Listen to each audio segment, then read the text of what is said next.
Muy buenos días a todos los que están conectados a ndabaramukije mwese través del abihuje satélite natwe biciye kuri Amazonas satelite y Amazonas el no kuri satélite satelite Eutelsat 8. Eutelsat 8.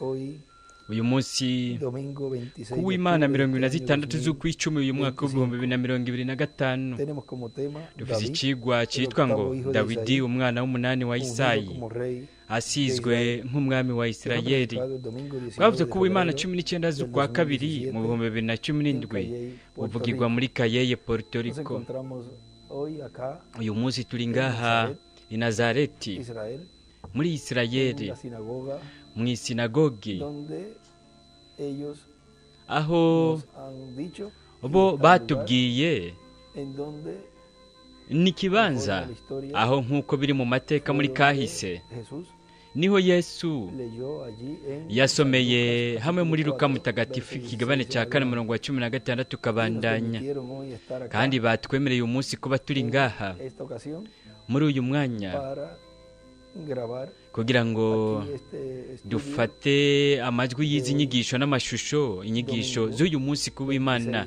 26 z'ukw'icumi mu mwaka w'ibihumbi 2025. hamwe mwumvise abantu binjira kubera ko bo baba babugururiye kuko aba mukerarugendo barinjira. mumenye ko hariho abantu baza kuza barinjira nta nkeka, batinjiye naho dukoresha umwanya n'ingoga na n'ingoga duheze tujye mu kigwa.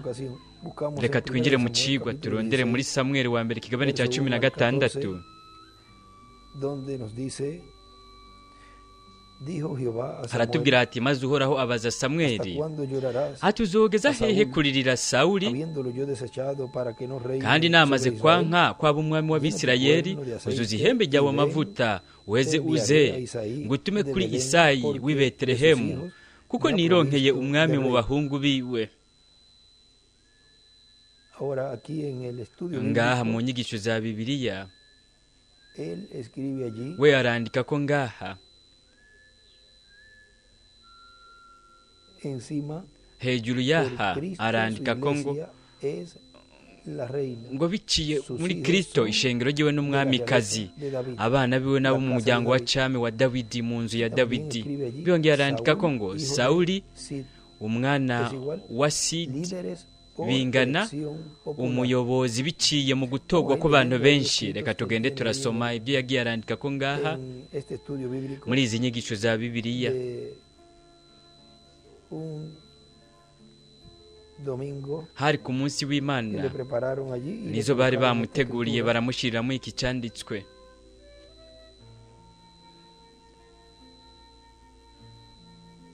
Sigue diciendo, harabana yavuga y ati dijo Samuel, ¿cómo Samweli iré? arasiguza Si Saúl ati lo supiera, me nogenda nte mataría.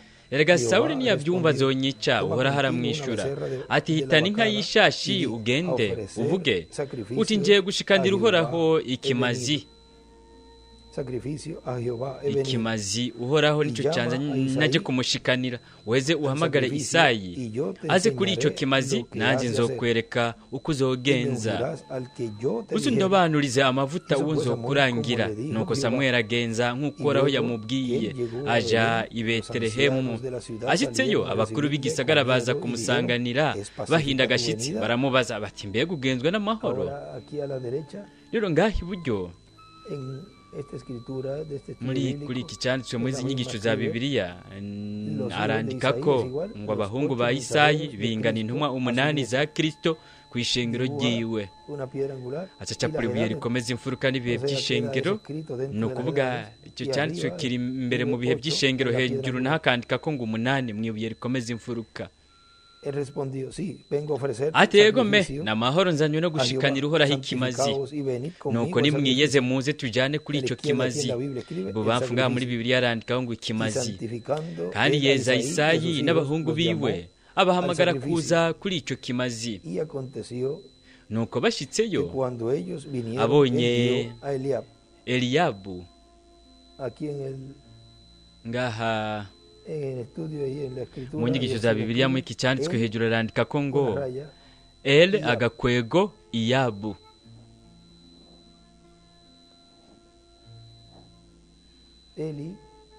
Eli Eliyabu. Él es El del Señor de Dios. ni ukuvuga umwami Imana. y dijo de cierto delante de Jehová aribwira está ati su nta gukekeranya uhoraho agira yimikisha amavuta nguye imbere yiwe, ariko uhoraho abarira Samweli ati ntacyo uraba ishusho yiwe cyangwa ikireho ciwe kuko ntamushimye. Erega jewe sindaba nk'uko abantu baraba, pues el hombre mira lo kuko que está abantu baraba delante de ku sus rukoba ojos, gusa, pero ariko Jehová jewe mira el uhoraho corazón. ndaba mu mutima. Entonces llamó Isaí Maze Isayi ahamagara y lo hizo Abinadabu pasar delante de Samuel, amwereka el Samweli. cual dijo tampoco a Samweli este aravuga ati n'uyu nyene uhoraho siwe yatoranije. hizo luego pasar Isaí a Isayi Sama. arongera amwereka Verso Shama, tercero. ni ukuvuga wa Y él dijo, gatatu. tampoco Naho a nyene este Samweli ha aravuga elegido Jehová. ateka n'uyu nawe E hizo uhoraho pasar siwe yatoranije. Nuko siete Isayi yerekana indwi mu bahungu Siete biwe hijos ngo lo subraya. ku bahungu biwe ndwi arabica ku murongo. Y acá en el estudio bíblico Ngaha mu nyigisho za de esa Bibiliya ocasión escribe Sama zo mu es mwanya igual, yaranditse ko ngo Jehová está Shama presente. bingana, uhoraho niho yibereye. E hizo pasar Isaí siete Nuko hijos Isayi suyos yerekana delante de indwi mu Samuel. bahungu Pero biwe Samuel ngo dijo a Samweli Isaí, abarabe. Jehová no ha Samweli elegido abarira a este. Isayi ati abasiba uhoraho Entonces dijo yatoranije. Samuel a Isaí, Maze ¿son Samweli abaza estos todos Isayi tus hijos? ati mbega abana bawe bose Queda nabo? aún el menor Aramwishyura que apacienta ati hasigaye las ovejas. umuhererezi, Y dijo ariko Samuel rero a ari Isaí, ku envía ntama. por él, porque Nuko no Samweli nos aramubarira sentaremos a la ati tuma mesa ujya hasta que kumuhamagara venga kuko aquí. tutari bwicare ngo tujye ataraza. Aquí él escribe Ngaha harandika ko ngo el pastor de las umwungere ovejas. w'intama.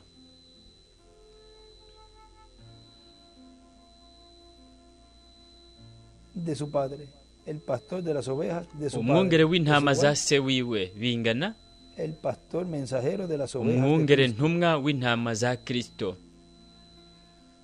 Envió pues por Nuko él e atuma hizo entrar, uja y era kumuzana, rubio, kandi yari hermoso de umuhungu ojos, y w'inzobe de buen w'amaso parecer. meza Entonces w'umunyakaranga. Jehová Maze dijo, uhoraho aravuga levántate, úngelo, ati porque va este hasi umusuke ko amavuta es. kuko wa Y Samuel wundi ari tomó el uyo. cuerno del aceite Nuko y Samweli lo aca ungió yabira en rya medio de hembe sus hermanos, ry'amavuta y desde aquel ayamusuka día ko en bakuru be y desde bamukikije. aquel día en Kuva uwo adelante, munsi el mwe mu Espíritu de uhoraho Jehová yamaza vino kuri sobre David. Dawidi akabushungwe, acapura inyenyeri ya Dawidi Se levantó bubamfu. luego Samuel y Nuko se Samweli volvió arahaguruka a Rama. asubira i Rama. Y aquí a la izquierda, en ese Ngaha escritura, en ibubamfu este kw'iki estudio, cyanditswe escribe mu nzi David, inyigisho arandika el ko ngo octavo hijo de Dawidi umwana w'umuhungu y wa una piedra Isayi. angular, y el 8 N'ibuye adentro. rikomeza imfuruka yandikamo Y a la n'umunani derecha hagati. escribe Iburyo naho David, harandika el ko ngo octavo hijo, Dawidi es umuhungu igual. wa munani El bingana, octavo mensajero, intumwa igira el umunani. 8 es eternidad. Umunani ni Se ibihe vuelve bidashira, al principio. haba gusubira mu nkomoko mu itanguriro. David, el octavo hijo de Isaí, Dawidi umuhungu w'umunani wa ungido Isayi como rey. asizwe ngo abe umwami wa Pueden tomar asiento si Isirayeli. tienes la bondad. Murashobora gufata ibyicaro byanyu.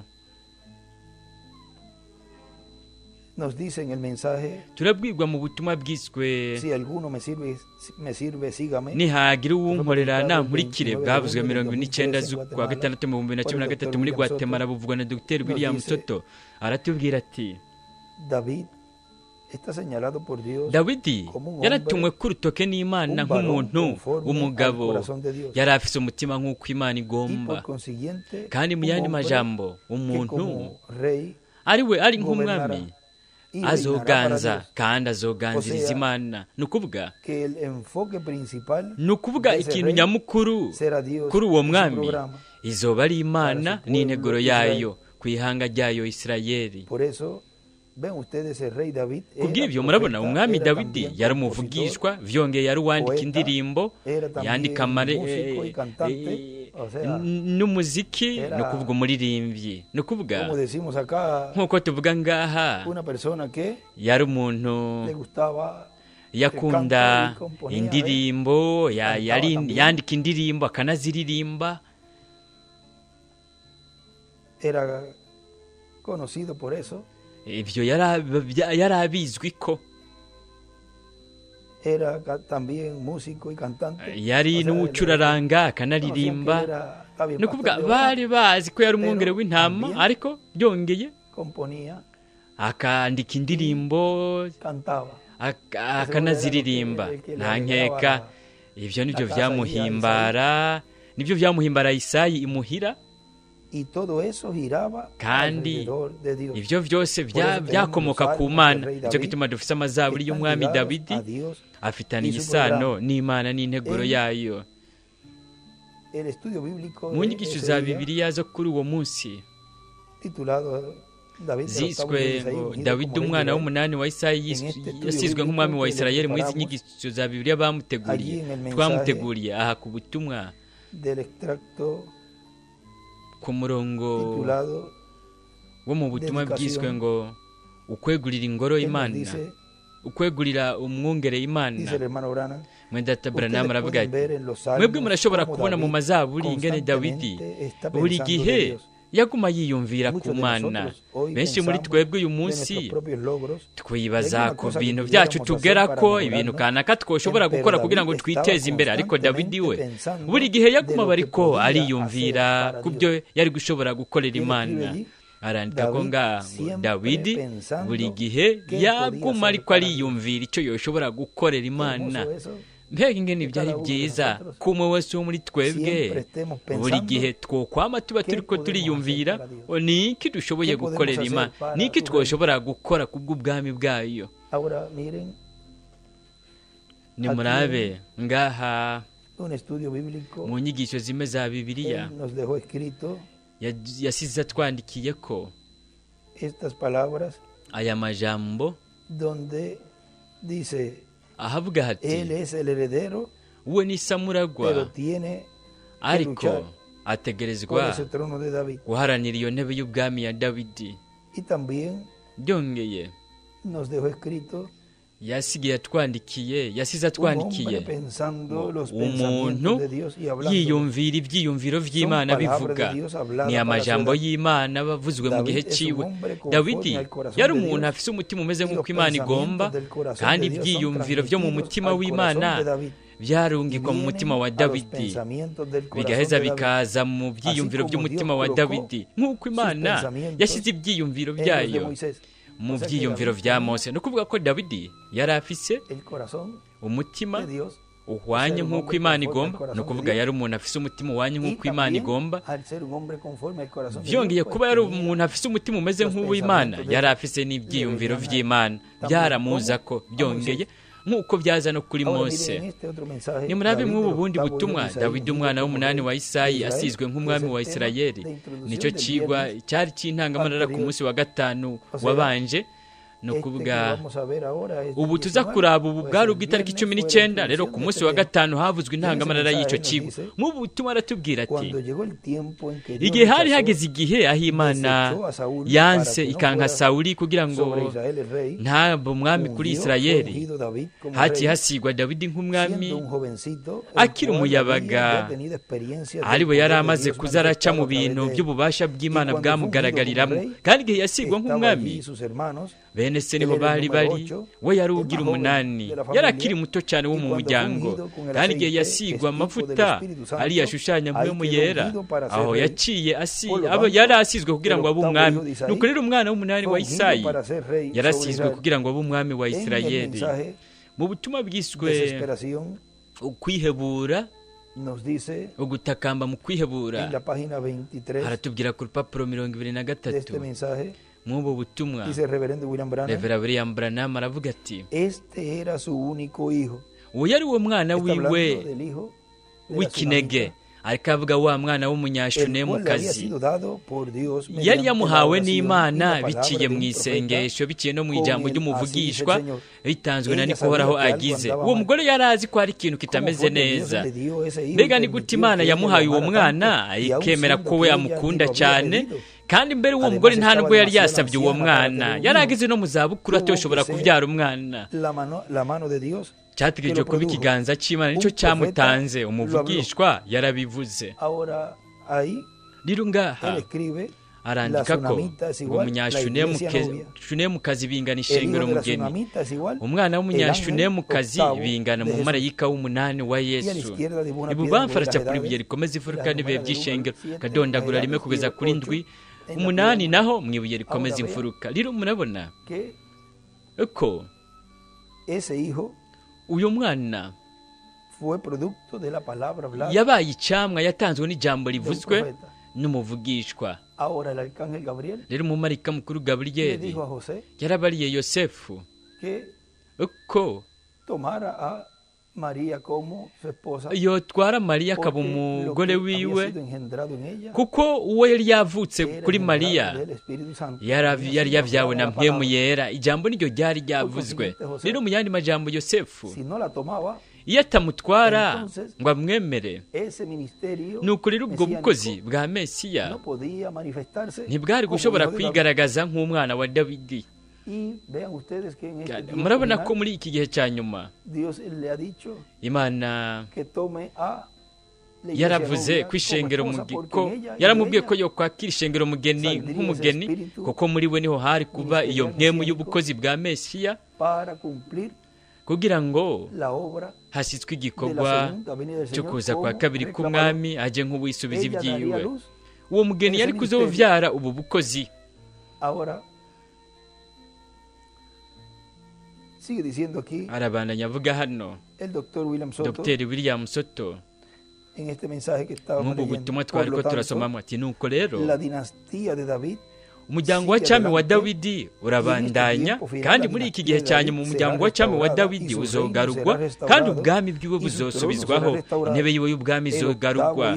umuhungu wa munani wa isayi ese será el rey sobre Israel. wazoba umwami aganje isirayeli muri iki gihe cya nyuma. En el mensaje mu butumwa bwiswe probando su palabra kugaragaza ijambo ryayo ku rupapuro rwa 18 nos dice el reverendo William Branham. revera william branham aratubwira ati Entonces hallamos nuko rero turabona que en este hombre él tenía ko muri que uyo ser un muntu profeta, yategezwa no kuba ari hijo de Dios. umuvugishwa atari Allí, umwana él w'imana tenía que ser hariya hijo del we hombre, yategezwa kuba ari Jehová umwana mismo w'umuntu llamó a uhoraho los profetas ubwiwe Jeremías abavugishwa y a yagiye ellos, arabita y ba ellos, yeremiya hijo de n'abandi hombre, yagiye arabita cuando abana vean umwana al hijo del w'umuntu. hombre, nimwabona ellos umwana w'umuntu continuamente preguntaban, bo baguma ¿quién baza es barabaza este hijo del hombre? bati mbega uwo mwana w'umuntu Entonces, él ninde. sirvió su oficio nuko rero como we hijo del yarakoze hombre. akazi kiwe Y él nk'umwana sirve su w'umuntu oficio kandi ahora arakora como akazi hijo de kiwe Dios. ubu nk'umwana Dios w'imana. es un espíritu. imana ni Y ahora él impemu sirve a través de rero las edades de iyo la irakora iglesia biciye como mu bihe hijo de Dios. by'ishengero nk'umwana Ahora, w'imana. allá en el milenio, rero hariya mu él será kimpumbi hijo de David. we azoba ari umwana Cuando wa él se dawidi siente en el trono igihe de David. azokwicara ku ntebe y'ubwami ya dawidi izquierda ahí, arandika hijo de k'ibubamfu David, nga ngo umwana como wa rey. dawidi nk'umwami. Él será heredero we al azoba trono, samuragwe hijo de w'intebe David. y'ubwami umwana wa Hijo del dawidi hombre, umwana hijo de Dios, w'umuntu umwana hijo de w'imana David,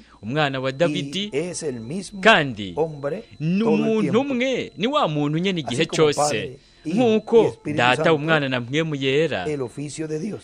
n'ibiro Él es by'imana Dios arandika ko Padre, ngo Dios Hijo imana en data Jesús, imana umwana Dios muri yesu Espíritu Santo. imana mpwemu yera. Él era Dios el Padre. we yari imana data hanyuma iba Ahora imana él es umwana Dios, ubu naho el Espíritu ni imana Santo. mpwemu No yera. tres dioses, si imana un zitatu Dios en ni tres imana imwe rudende mu manifestaciones, kugaragara tres gutatu atributos del mismo Dios. uburanga butatu Ahora, amazina y'ivyitiriro atatu y'imana dice imwe en el libro rudende de citas, aratubwira mu gitabo c'imirongo En la página ku rupapuro 13A, rwa 13a ku murongo 128, 128. miren, dice, ahora Ni que muraba aravuga ati, prometió él yo yasezeranye indicarse a sí iki mismo kwishingira nayo en un nyene hombre ubwayo con iri mu cuerpo muntu humano, mu mubiri como w'umuntu hizo a Abraham, nk'uko yabikoze hariya kwa aburahamu cuando el Hijo del Hombre, igihe umwana w'umuntu ahí dibuja una piedra angular aracapura ibuye rikomeza imfuruka ngaha Arriba, hejuru a la izquierda, ibubamfu y hanyuma ahí ngaha coloca los tres títulos, pero arahashira vamos a amazina leer un y'ivyitiriro poquito más, atatu y ariko luego reka leemos dusome allá gatoya arriba lo hanyuma que duce escribe. dusoma ibyo yanditse Sería el hejuru. Hijo del Hombre, yoba yari umwana w'umuntu no el Hijo de Dios atari ahora. umwana w'imana El ubu Hijo de Dios umwana en el Hijo del w'imana Hombre. mu mwana Hay una w'umuntu estrella de David aracapura ku a la nyenyeri ya derecha. dawidi iburyo. En el capítulo 1, mu kigabane cya mbere umurongo wa kabiri cyangwa muri ezekiyeli uhoraho yise umwana w'umuntu ezekiyeli neza neza nk'uko yesu nawe ubwiwe yiyise. mwebwe ibyo muzobitahurira mu nyigisho zo hagati mu ndwi ibubamfu arandika ko amajya hejuru ngo mu nyigisho. izo rero ni inyigisho kandi ubu hariko harumvikana inyigisho ziva mu ihema rinini katedrali ugushyiswa k'ugukwegwa kwa gatatu. murabona umwana w'umuntu ni iki mu buryo bw'ubuvugishwa. maraki kane byobaye ari iki umuvugishwa. byari biki ibyo bintu byobereye mu minsi y'iherezo. rero we ntiyatubwiye igihe, yavuze gusa ko byobaye byarabaye. rero Él aún es el Hijo de Dios. wewe n'ubu ni umwana w'Imana, umwana w'umuntu yiteguriye guhishurirwa mu minsi y'iherezo ari ku ntebe y'ubwami ya Dawidi nk'umwana wa Dawidi. We ni iryo jambo, kandi wewe gusa agenda arahindura masike yiwe igitwikirizo, ava mu bitashobora kuboneka atera ajya mu bigaragajwe, ijambo ryambaye umubiri. Arandika ibubamfu, umwana wa Dawidi amajya hejuru yicaye ku ntebe y'ubwami. Undi murongo hejuru ngo mu minsi y'iherezo uyu munsi. Hejuru naho ngaho harandika ko imirongo itatu: umwana w'umuntu umuvugishwa, umwana w'Imana Teofaniya mpwemu yera, umwana wa Dawidi ku munsi w'iherezo ahishuwe. Aracapura ibuye rikomeza imfuruka, ajyana agakwego k'umwami, umwana wa Dawidi ku munsi w'iherezo ahishuwe. Ni ukuri rero mu kugaragara kwa nyuma, ariko guhana no mu gihe cy'ibuye rikomeza imfuruka, ni nk'umwana wa Dawidi, kuko ni samuragwa w'intebe n'ubwami bwa Dawidi. Bwa bwami bwa Mesiya burimikwa, we ari umwami ku isi, kugira ngo yimike ubwo bwami. Ntihoshobora kwimika ubwami hatariho umwami. Ntihari gushobora, Imana ntiyari gushobora kuganza cyangwa ngo itegeke biciye mu muntu yari yaratoranirije ibyo atamaze kuvuka. Yategetswe kubanza kuvuka ubwa mbere, akaregwa, akagera ku myaka kanaka kugira ngo Imana iheze itegeke ko bamusiga. Murabona icyo gikorwa cyose Imana iziragikora biciye mu muntu, kandi uwo mwami rero akaba amaze kugera ku iyo myaka kugira ngo ashitse ibyo bikorwa, ashyire mu ngiro ibyo bikorwa yashinzwe inyuma yo kuba yaramaze gusigwa. Naho inyuma yo gusigwa wewe yabandanije aragira intama. Inyuma Imana imaze kumusiga biciye muri Samweli. Nimurabe mw'ubu bundi butumwa, ibanga ry'umutware w'abungere bwavuze 18 z'ukw'icumi mu 1997 muri Peru, buvugwa na Dr. William Soto. Aravuga ati, nuko rero nimurabe, hari hariya mu gihe cy'umwami Sawuli niho hagaragariye Goliyati, kandi niho umwungere yari asizwe mpwemu w'Imana. Yari yarasizwe nk'umwami, yari afise ugusigwa k'umwami. Igihe Samweli yamusiga n'icupa ry'amavuta, ariryo rishushanya mpwemu yera, kandi mpwemu yera ni mpwemu w'Imana, yarabanye na Dawidi. Nimurabe muri iki kibanza aho we yatwandikiye ubuzima bwa Dawidi inyuma yo kuba yamaze gusigwa. Aha niho avuga ati, amaze gusigwa yabandanije aragira intama, yarakoreshejwe imyimenyerezo, kandi amaze kuba ari kugusigwa, kandi ibyo ni ingirakamaro cyane. Yakoreshejwe imyimenyerezo amaze kuba yarasizwe. Aha rero acagira imishwarara myinshi ibyo ngira ndabasomere. Yarishe idubu, arishe intare, yarishe ibindi bikoko byo mu ishyamba, yarishe Goliyati, yarubakanye n'umukobwa w'umwami Sawuli, yarishe Abafilisitiya, azanira, yarahamwe na Sawuli ku myaka 30. Yarimitswe nk'umwami ku Bayuda n'Ababenyamini, aganza imyaka 7. Yarambitswe igitsibo nk'umwami ku miryango 10 yo mu buraruko, aganza imiryango 12, imyaka 33. Yambitswe igitsibo nk'umwami ku Bayuda n'Ababenyamini, yambikwa igitsibo nk'umwami ku miryango 12 yo mu buraruko yitwa imiryango ya Isirayeli. Ni ukuvuga yitwa mu muryango wa Yosefu biciye muri Efurayimu. Ni ukuvuga yaganje imiryango imyaka 33, kongera ko imyaka 7 yari yaraganje kuri Yuda na Benyamini mu muzuro n'imyaka 40, kandi yapfuye ku myaka 70. Arabana nyavuga we hano ati, kandi turabona ko uwo musigwa yari uw'umunani, umwana agira 8 wa Isayi.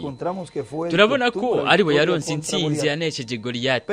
Ariko ubwa mbere Dawidi yari yarabanje gusigwa nk'umwami, kandi naho yabandanije ari nk'umwungere w'intama, yari amaze kuba ari umusigwa yasizwe n'Imana. Mu butumwa bwizwe ngo kubera kuganya avuga ijambo,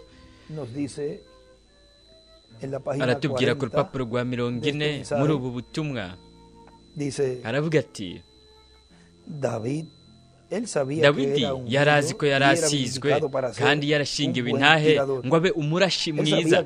yari azi ko bari bazi ko ari umuntu azi kurasa neza. dawidi yarasizwe, yari abizi, kandi igihe we yahagarara imbere ya goliyati namba ntiyigeze aboroga ati oh mana mbega nkora iki, ahubwo sinzi, ndazi ibyo wakoze muri kahise, waranyemereye kwica idubu, waranyemereye kwica intare, ariko gute kuri kiriya kigatanya hariya ntiyigeze akora ibyo. wewe gusa yaravuze. yavuze iki? tuzoba nk'uko nabyo nabigize. we yaravuze, arabica ku murongo akabica ku muzingi. yaciye agenda agana imbere yiwe bubamfarandikaho ngo dawidi yaravuze. ugukwego kwa gatatu ni ukuvuga ijambo. Él nunca hizo una oración, él nunca ofreció nada, él sabía que era ungido. yari azi ko yari asizwe. iki gikoresho ku iherezo ry'igihe nacyo kirazi ko arazi ko yasizwe ku bw'irihangiro. amen. we yari asizwe, kandi ugutera ririya buye byarabigaragaje. yari afite ukwizera mu gusigwa kwiwe. ukwizera mu gusigwa kwiwe. buri mwana w'Imana arafite ukwizera mu gusigwa kwiwe, mu gusigwa Imana yamushizemwo. ari wa mwihwezo nk'uwabavugishwa Imana yarasize muri iki gihe biciye mu ijambo ryayo rivuzwe. abana b'abahungu n'abakobwa b'Imana bazogira kameremere, kuko twamaze kugira ishusho, tugize kameremere kayo yiduhaye umubiri uhoraho uhawe ubwiza. we yari afite ukwizera mu gusigwa kwiwe. we yari afite ukwizera ko Imana yari ishoboye kurongora ririya buye neza rikericisha muri kasike mu kibanza kimwe rudenda yari gushobora gukomeretswa. yari ahagaze ngaho, yari azi kurasa neza. amen. yari azi ko Imana yari yamugize gutyo. amen. we yari azi ko yari yagiye arica idubu, ariko ibyo yabikoze ariko akingira ibintu bya se wiwe wo ku isi. hejuru arandikaho ngo ibintu bya se wiwe, ihanga ry'Imana, intama za Isayi. aho hari ibintu bya se wiwe uwo mu ijuru. hoho ntiyubamye hasi ati mwami mbega nkora iki. we yaravuze gusa. yarandika ngo yaravuze. we ntiyarambaraye hasi ngo yikumbagaze kugira ngo asenge. nuko rero hariho ibintu bigenda birahebwa, murabona byo mu kiringo cy'ubuntu. hariho ibintu bidakogwa, ahubwo byose ibintu bigakogwa n'ijambo rivuzwe. arandikaho ngo yaravuze acapura ku inyenyeri ya Dawidi iburyo. ati uzomera nka ya ntare na ya dubu, ndaje. Imana ihabwa icubahiro. ego mugenzi we yaravuze, arabica ku muzingi byongeye. n'ubwa mbere yari yabiciye ku muzingi, yaciye atera ajya imbere ahura n'uwo Goliyati. ntacyo bitwaye ubunini bwawe. yari umuntu w'inzobe mugufi, mwe murabizi. ntiyari munini cyane, ntiyari umuntu w'ikigatanya uko aboneka. Bibiliya ivuga ko yari afite inzobe gusa. arandikaho ngo Dawidi inzobe. rero uretse imbaga ziwe n'ubutwari yari afite bwo gukora ibyo, utuburungu dutatu mwebwe murabizi. umu-archbishop yaramubariye ati raba ngaha mwana, uriya muntu n'umunyateologiya. arandikaho ngo Goliyati bingana umunyateologiya. we n'umusirikare, yavutse ari umusirikare, yamye ari umugwanyi guhera mu buyabaga bwiwe, ariko weho ntiwo mwigereranya. bene se nabo baravuze bati ibintu byawe byo kutubaha, uje ngaha kugira ngo ukore ikintu nk'icyo, subira imuhira. bene se bariko baramukankamira. ibyo ntibyamuhungabanije. kubera iki? yari azi ko yari asizwe. ibyo arabica ku murongo cyane, kuko icyo ni ikintu ngirakamaro cyane, ukumenya ko umuntu yasizwe n'Imana. nta na kimwe, nta n'umwe kuri iyi si yoshobora guhagarika umusigwa w'Imana. nta na kimwe, nta muntu n'umwe, kuko ayoborwa n'Imana, yasizwe n'Imana. kandi ibyo akora byose uwo muntu, ibintu byose avuga niko uhoraho agize. Imana yandokoye imbere ya ya ntare, Imana yandokoye mu byara bya ya dubu.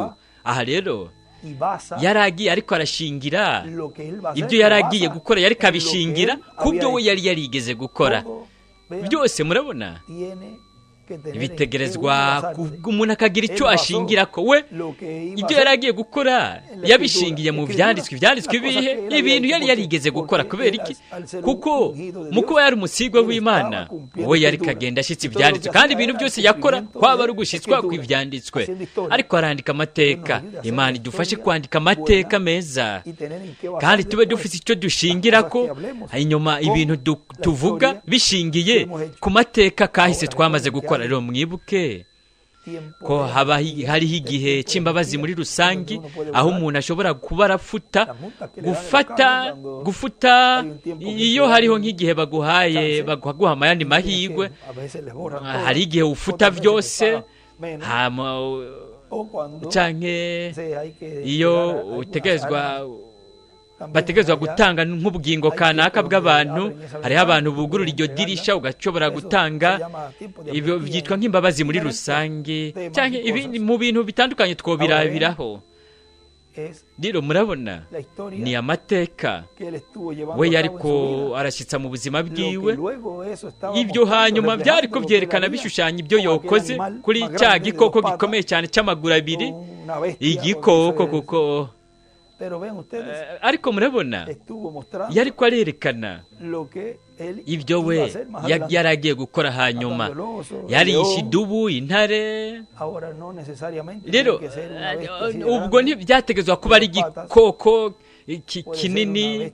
Ubu ntigishobora kuba ari igikoko kinini cy'amaguru abiri ariko kikaba igikoko kigufi ariko cy'amaguru abiri, igikoko umuntu ari we Antikristo, umuntu w'icyaha. Ntategerezwa kuba ari ikintu cy'ikigatanya kuko muri iki gihe ubu baba bagufi cyane.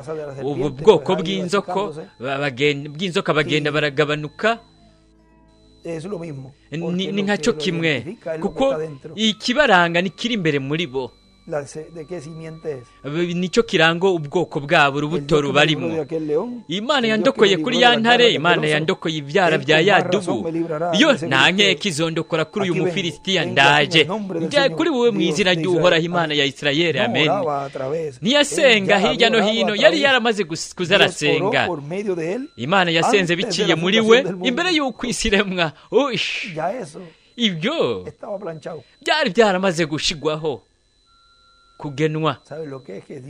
Murazi icyo ari cyo kuba Imana yaramaze gusenga biciye muri twebwe uhereye isi itararemwa kugira ngo iziduhe intsinzi muri iki gihe, kuko intsinzi irazigamwe. Ariko ubu rero turi ko turatangura gutahura igituma. Ni kubera ko Imana yamaze gusengera iyi ntsinzi. We yari yarasingiwe icyo gikorwa, we yategerezwa kuvuga agaheza agakomeza ajya imbere. Ibyo ni byo yategerezwa gukora ku bijyanye n'ibyo, kuvuga gusa agaheza agakomeza ajya imbere. Arandika ko ngaha ngo ukuvuga gusa. Arabandanya avuga ngaha Dr. William Soto ati kandi turabona. Hanyuma murabona uwo muyabaga yari yarasizwe kandi akaba yabandanya ari nk'umwungere w'intama. Nibo yahanganye n'agahinyuza muri icyo gihe, kandi yahanganye na Goliyati aramunesha. Nimurabe hano hari ikibanza aho we yatwandikiye mu gatabo kamwe, yaranditse ko uguhishurirwa ko ku muhero w'isi ngaha hazoshitswe isezerano ryo mu byahishuri Yohana 3:21, unesha nzomuha kwicarana nanjye ku ntebe yanjye nk'uko nanjye nanesheje nkicarana na data ku ntebe yiwe. We azomera nka Dawidi umwana wa 8 wa Isayi, ari we yasizwe nk'umwami kuri Isirayeli. Umuhungu w'8 wa Isayi yavukiye i Betelehemu y'i Yudaya. Intumwa y'umunani yavukiye muri Kristo mu mumarayika wiwe arandika ko jambo Logos hejuru azoba ari ku isi, ariko arashyitsa amasezerano yiwe kandi nta n'umwe aca bigarukiriza ngaho. Ni hehe hazoba ariko arashyikiriza amasezerano yiwe muri uwo muntu w'umunani wa Isayi? Ni hehe? Ni ku isi. Arabandanya avuga ati kandi ako niko gahinyuza Kristo azohangana nako mu kugaragara kwe kwa nyuma. Aka gahinyuza mu byahishuri hano ikigabane cya 17:14 haratubwira ati ariko aravuga ku gikoko kizogwanya umwagazi w'intama. Reka turabe ati abo bahuza inama abandi abami 10 bazogwanya umwagazi w'intama, ariko umwagazi w'intama azobanesha, kuko we ni umwami w'abami kandi ni uganza abaganza, n'abari kumwe nawe nabo barahamagawe, baratoranijwe, bazobanesha. nimurabe byongeye ngaha yaradusigiye atwandikiye mu gitabo mu kimatanijwe c'indwi hazobaho intwaro nshasha kuri iyi si. ni intwaro y'ubwami bw'Imana bwimitswe hagati muri Isirayeli, kandi Mesiya yicaye ku ntebe y'ubwami ya Dawidi aganje Isirayeli, aganje n'ayandi mahanga yose. Ibi byose no buvugishwa, murabona muri iki gihe cya nyuma byo bwobaye buriko burashitswa. ni ubutumwa buzanwa biciye mu mwana w'umunani wa Isaya. umuntu yovuga ati none ubutumwa n'ubuhe? kuko intumwa ntishobora kuza itazanye ubutumwa. ubutumwa ni ukugaragara kwiwe uko bahari, ibintu agenda azarakora, ubwo nibwo butumwa. kuko igicaniro n'ibintu byose byazanywe na Revera William Branham na Dr. William Soto n'izindi ntumwa zose n'ubuvugishwa bwo muri Bibiliya, nicyo cete kimwerekana, yiyerekanisha, nicyo gicanira urufatiro rw'ibyo ibyo we yobaye ariko arakora. nuko rero we yobaye ari ubutumwa bw'iki gihe. twebwe turi ubutumwa bw'iki gihe, umwe wese wo muri twebwe ugushitswa kw'iryo jambo. arabananya agira ati ni ukuvuga ko igikoko n'abo bami 10 bazohaguruka bagwanya Yesu Kristo mu kugaragara kwa nyuma kwa Yesu Kristo. nimba ari mu kugaragara kwa nyuma kwa Yesu Kristo, nuko rero hategezwa kubaho igikoresho kiba kiriho ari kizima hagati mu ihanga ry'Imana mu bwoko bw'ibiremwa abantu, kugira ngo habe uko guhangana. ukugaragara kwe kwa nyuma niho ushobora kuvuga ngo ni ukugaragara kwa nyuma muri Revera William Branham cyangwa Dr. William Soto, kuko nta n'umwe muri bo yabereyemo uko kugaragara kwa nyuma. nta n'umwe wo muri bo yabaye uwo mugabo yashikije ibyo. ntihabaye ako gahinyuza kuri bo, ntihabaye uko kugaragara muri bo. ni ukuvuga uko kugaragara uko umubi abagwanya. bo rero ntibabaye ukugaragara kwa nyuma kugira ngo habe ugushitswa kw'ivyo. nimurabe mu butumwa bwiswe Imana y'iki gihe gihumanye, kuko aravuga ati ni ukuvuga ko igikoko n'abo bami 10 bazuhaguruka kugwanya Yesu Kristo mu kugaragara kwa nyuma kwa Yesu Kristo, ariko ntibazomenya. reka turangize uyu murongo. ariko ntibazomenya ko we ari umwami w'abami n'uganza abaganza. ntibazomenya iryo banga, abo ntibazobimenya ko we kugeza ubu ari umwami, ari intare. ariko ntibazomenya ko we ari umwami w'abami n'uganza abaganza. bazohaguruka kugwanya umwagazi w'intama, ariko umwagazi w'intama azobanesha, kuko we ni umwami w'abami n'uganza abaganza. Urupapuro 39 mw'ubu butumwa Imana y'iki gihe gihumanya aravuga ati, Revera William Branham aravuga ati, byongeye murabe umugeni w'ijambo rya Kristo. nk'uko tubona Antikristo nawe aza afise ingene yagiye araserukirwa, yatanguriye hariyo ariko agera ku mutwe. ihuriro rikuru rya ekimenizme rizomushyira ku mutwe wa ekleziya, kandi ishengero ritoya naryo nyene ryaje umugeni w'ijambo wa Kristo, ryaje biciye mu bihe by'ishengero. aza atera ashika ku mutwe, acapura ibihe rikomeza ivuka n'agakwe kukahagana n'ibihe by'ishengero, kuko azokunga ubumwe na mugenzi we buri gihe. cyo kimwe nk'ishengere n'ibintu byose bitegezwa kunga ubumwe. ingano, ibintu byose biragaruka ku mutwe aho byahereye. nka Gayini na Abeli, ijambo umugeni ririko riraserukirwa mu muntu w'ijambo ry'Imana rigaragaye muri iki gihe gihumanye. icyo turiko turabamwo, murabona aho bizotera bijya guserukirwa. acapura inyenyeri ya Dawidi iburyo n'ibuye rikomeza ivuka n'ibihe by'ishengero. kandi Satani vuba nawe azofata umugeni wiwe ashingiye ku vy'ubwenge. bazokwerekana uwo muntu akomeye ari wari Antikristo. murabona ku rupapuro rw'146 mu gitabo cy'Imata nibwo haravuga ati, mu mwanya umwe nyene aho Sekibi akoroka akambara umubiri mu muntu, Mpwemu Yera nawe araduga akaza yambaye umubiri mu muntu. el cual es el anticristo, la jerarquía, uwo ni y lo antikristo sentará en un urukurikirane trono, bazomwicarika ku ntebe isi yose iyiva ikagera izotangazwa nawe abantu bose bo mu isi bazotangazwa n'icyo en el gikoresho cual la bestia, el anticristo, aho estará igikoko encarnado. antikristo azoba yambaye Luego nk'umubiri vendrá Cristo, hanyuma y hazoza dos no kristo pueden existir al kandi mismo tiempo. babiri ntiboshobora O sea, kuberaho icyarimwe En ni un ukuvuga tiempo en donde ni igihe estaría el bien y el mal, aho hobaye hari ikibi n'icyiza byombi biri ku isi kandi kubera ko ari mu mwanya w'impinduka z'ubwami habandanya ubwami bw'abanyamahanga mu guhumekerwa n'uburinganire bwa gatanu cyangwa imana nayo igaheza ikimika ubwami bwa mesiya ariko turazi ko ubwami bwa mesiya buzonesha ubwo bwa bwami buzokwimikwa muri isirayeli bugenewe n'ibindi bihugu byose kuko muri isirayeli niho hazoba hariko haravuga utegekega umubumbe w'isi wose igihe uva ukagera kandi ubwami bwiwe bwa antikristo buzokugwaho azozimanganywa kristo rero ijambo ry'imana ari umugore ni igice cy'umugabo si babiri n'umwe kandi umugeni ishengero jambo ry'abantu basowe ngaha na hariya ku bw'izina ryiwe bazokunga ubumwe mu mubiri wa yesu kristo ubwami bwa antikristo rero buzokugwaho buzimanganywe kristo azofata intebe y'ubwami yicare ku ntebe ya sekuruza dawidi azoganza ku isi imyaka 1000 hanyuma arengukana umugeni azorengukana ishengero imbere y'imana ritagira agasembwa n'amarabaga arandika ko ngo intebe y'ubwami ya dawidi buryo nimurabe byungiye no ngaha mu byo twasomye haheze iminota mike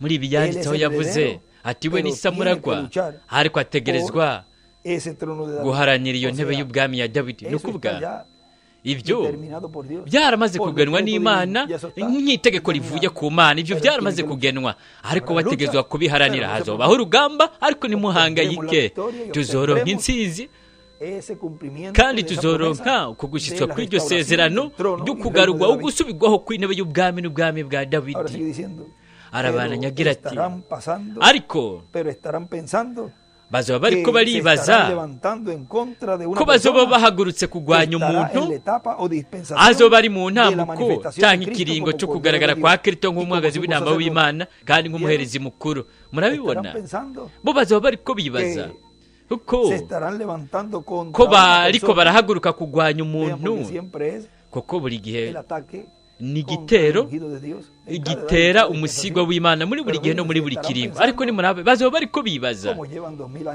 kubera ko bamaze imyaka 2000 iheze higishwa ngo imana n'urukundo umwagazi w'intama w'imana n'ibyo byose murabona icyo gikoresho rero bazokwibaza aravuga ati bazoba bariko bibaza ko bazoba bariko bahaguruka kugwanya umuntu azoba ari mu ntambwe cyangwa ikiringo cyo kugaragara kwa kristo nk'umwagazi w'intama w'imana kandi agaragaye nk'umuherezi mukuru ni ukuvuga mu kiringo cy'ubuntu ariko kubera ko bo badatahura bo ntibatahura impinduka z'ibiringo ntibatahura ko kugeza ubu ikiringo cy'ubuntu cyarangiye rero murabona nabi imbere mu butumwa bwabo harimo bamwe bavuga batari ko nta kibanza na kimwe yatubwiye ko hari kwarahinduka ikiringo rero nabo bariko baribaza ko kugeza n'ubu tukiriko turaba mu kiringo cy'ubuntu mbere nabi imbere mu butumwa nimwibaza bo hanze nabo badatahura ibyo by'ibiringo ariko ntibazobikikanda ko kristo azoba agaragaye nk'umwami w'abami n'uganza baganza agaragaye nk'intare yo mu muryango wa yuda mu butumwa bwiswe kubera ko i betelehemu hatoya ku rupapuro rw'icenda haratubwira ati dawidi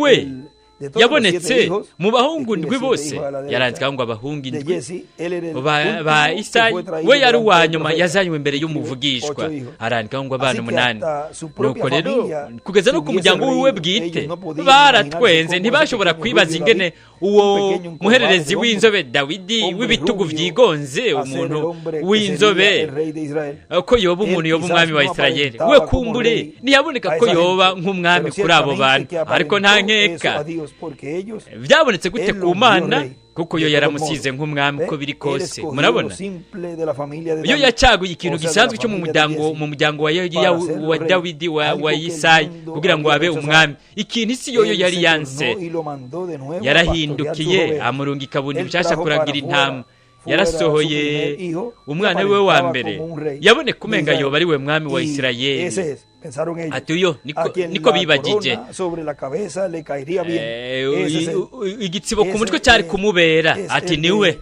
tres puntos. niwe El utuburungu que se dutatu viste con la vestidura de rey uwambara y que impuzu podía nk'iz'umwami con su callado y yari lo demás, gushobora afise que se lo icumu hace a un n'iki rey. Él aparentaba bikamwerekana bien ko ari ante los umwami ojos de la yaboneka gente. neza imbere y'amaso Ahí a la y'abantu izquierda se arriba escribe ibubamfu David, amajya hejuru hijo arandikaho ngo de la dawidi familia de Jesse, umwana wo mu muryango wa de jesi Isaí.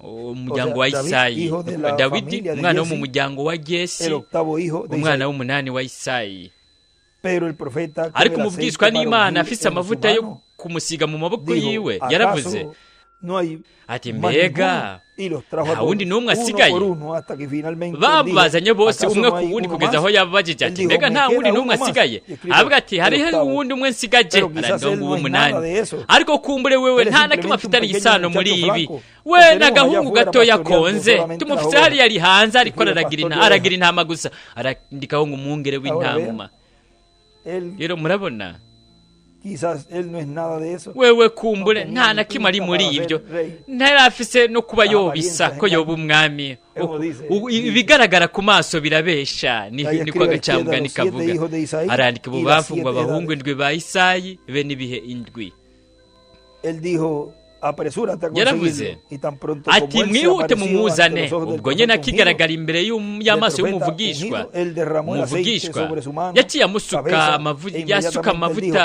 dijo, ku "Este biganza es no ku mutwe el que aravuga Dios ha ati escogido."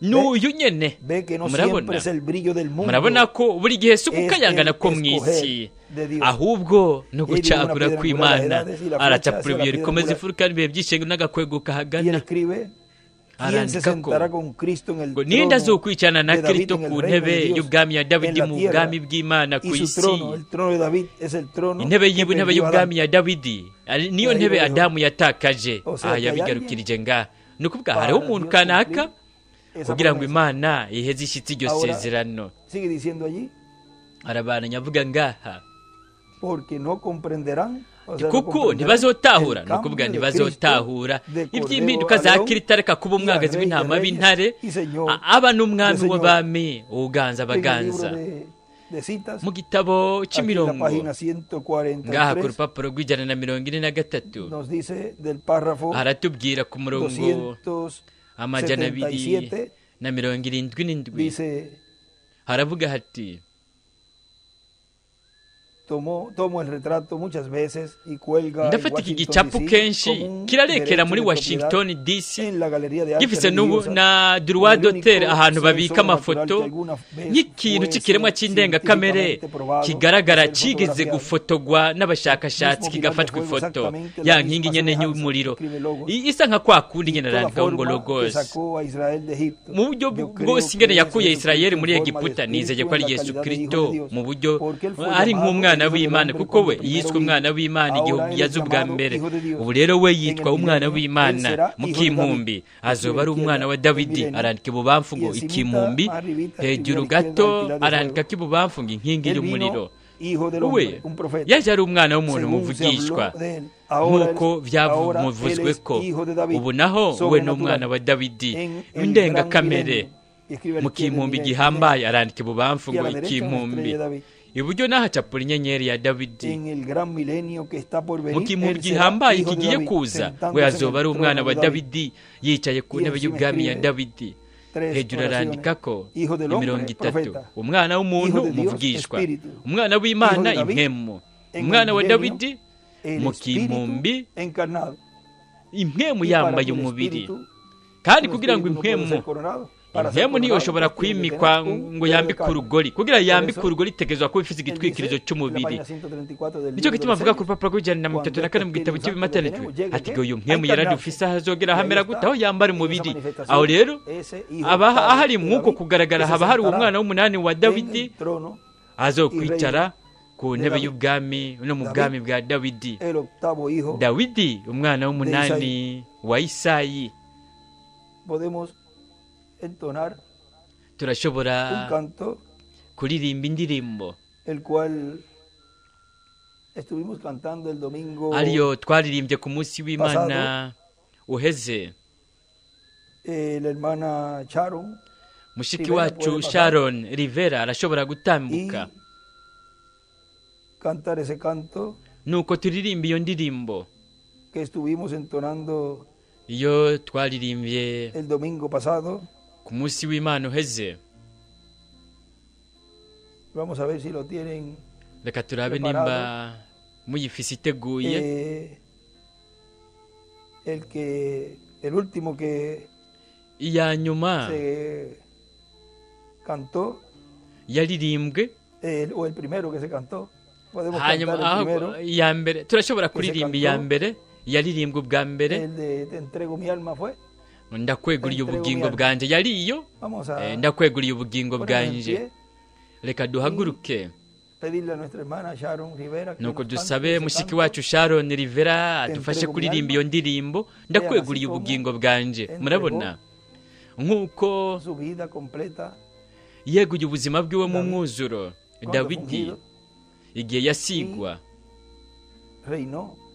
Como kandi ya vieron yaraganje aquí, esos nk'uko años, mwabibonye sobre iyo Israel. myaka aganza Te Isirayeli. entrego mi alma. Ndakweguriye ubugingo bwanje.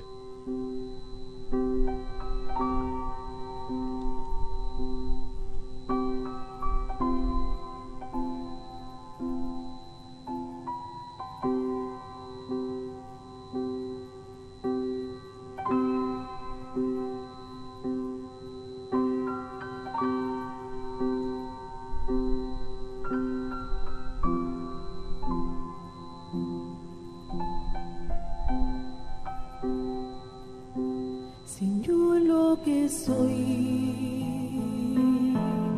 lo pongo a Mwami tus uko ndi kose njyewe wese pies. Mi vida, mi aliento, ndi ku birenge byawe. dame de tu Ubuzima bwanjye mbe mu mpumeka me rindo en tu unyihe wewe nyene ubwawe. lugar. Dame de tu fe Niyeguriye ku gicaniro cyawe para ser mpa ukwizera kwawe todo tu poder. kugira ngo ububasha bwawe bwose bukoreshwe. Ndakweguriye ubugingo bwanje bwuzuza amahoro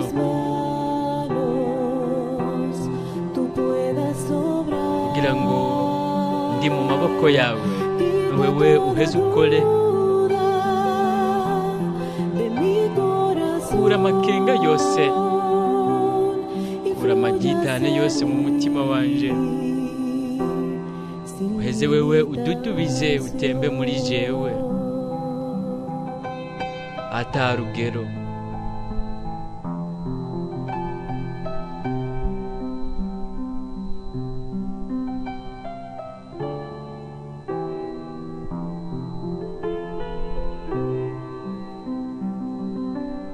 Señor, lo que soy, lo pongo a tus pies.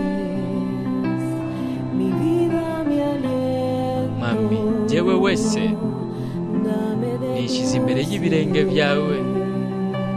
me rindo Ubuzima bwanje mbe muhumeka dame de tu fe. unyihe wowe ubwawe. Ndakwiyeguriye ku gicaniro cyawe mu kwizera kwawe Todo tu poder kugira ngo ububasha bwawe bwose bukoreshwe. Ndakweguriye ubugingo bwanje bwuzuza amahoro kugira ngo ndi mu maboko yawe wowe ukore. Naho amakenga yose, uraho gukekeranya kose mu mutima wanje, uheze ududubize muri jewe atambibe.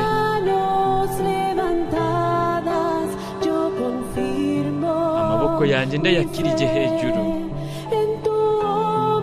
ndagaragaje ko nizeye igikorwa cyawe cyo kwisubiza ibyawe uje ku mwami. Amaboko yanjye akirije hejuru, ndagaragaje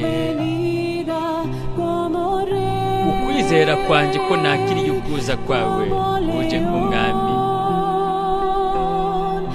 uje nk'intare kandi uje nk'umucamanza.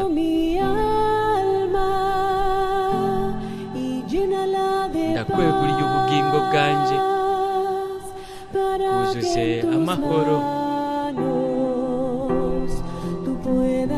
kugira ngo ndi mu maboko yawe, wowe uheze ukore. Kura ugukekeranya kose umutima wanjye, uheze ududubize utembe muri jewe atarugero. Ududubize muri jewe uburyo butagira urugero.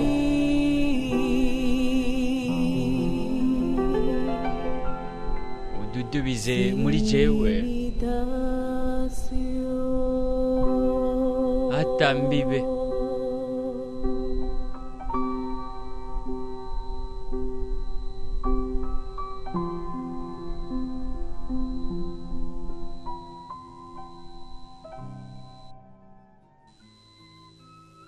Bien, Ni byiza entregamos nuestra alma ubugingo bwacu y todo nuestro ser turabutanze, a los pies del Señor.